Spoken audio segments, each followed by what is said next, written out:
Hi viewers, இன்றைக்கி ஒரு fish fry எப்படி பண்ணலான்னு பார்க்கலாம். அதுக்கு கொஞ்சம் மிளகாத்தூள், கொஞ்சம் மஞ்சள் தூள், தேவைக்கு உப்பு, அப்புறம் பெப்பர், கருவேப்பிலை, அப்புறம் கொஞ்சம் கார்லிக் எல்லாம் சேர்த்து நல்லா மிக்ஸ் பண்ணிவிட்டு ஃபிஷ்ஷை நல்லா சைட்லலாம் கோடு போட்டுட்டு நல்லா மிக்ஸ் பண்ணிவிட்டு ஒரு 10 மினிட்ஸ் அப்படியே விட்டுக்கோங்க. அப்புறமா ஆயில் ஊற்றிட்டு அதில் இந்த பக்கம் அந்த பக்கமாக போட்டு நல்லா ஃப்ரை பண்ணிடுங்க. நல்லா ஃப்ரை பண்ணி எடுத்துடணும். அவ்வளோதான், ஃபிஷ் ஃப்ரை ரெடி ஆயிடுச்சு.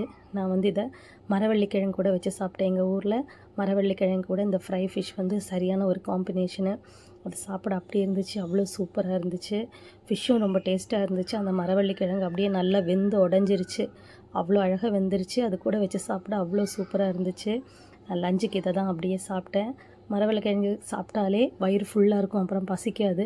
நான் அதை சாப்பிட்டு என்னோடய லஞ்சை முடிச்சுக்கிட்டேன். அவ்வளோதான். எங்கள் ஊரில் மரவள்ளிக்கிழங்கு எல்லாருக்கும் ரொம்ப பிடிக்கும். இப்படி தான் பண்ணி சாப்பிடுவோம்.